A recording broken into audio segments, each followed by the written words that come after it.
We've been analysing social media posts online here at BBC Verify and the social media and footage along with at the Southport riots. Now, this poster started circulating on social media hours after the stabbing on Monday.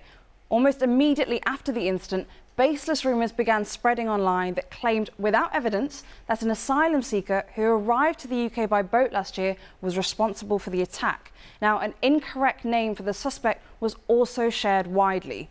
This is despite Merseyside police confirming that the 17-year-old suspect was born in Cardiff and lived locally in Southport. And so far as we know, the suspect has no known links to Islam.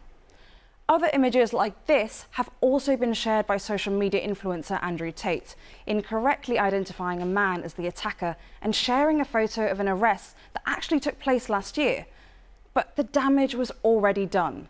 These posts had already been viewed by millions, and this misinformation, along with the local shock and grief, was likely a contributing factor to the anger and violence. At around 7:45 p.m, a large group of protesters began to gather outside the mosque, and you can see them attacking police. Some protesters on the streets of Southport repeated false claims about the attacker and claimed that authorities were hiding information from the public.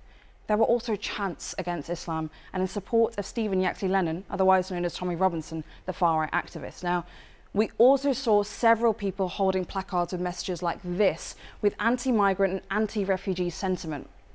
Our team also looked into how this information spread online.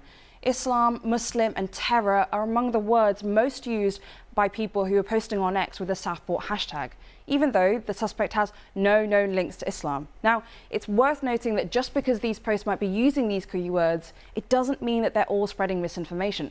Some have used these terms to push back against false claims and racism. Meanwhile, the misinformation continues online and protests are continuing, as we saw earlier in Hartlepool and also outside Downing Street in Westminster.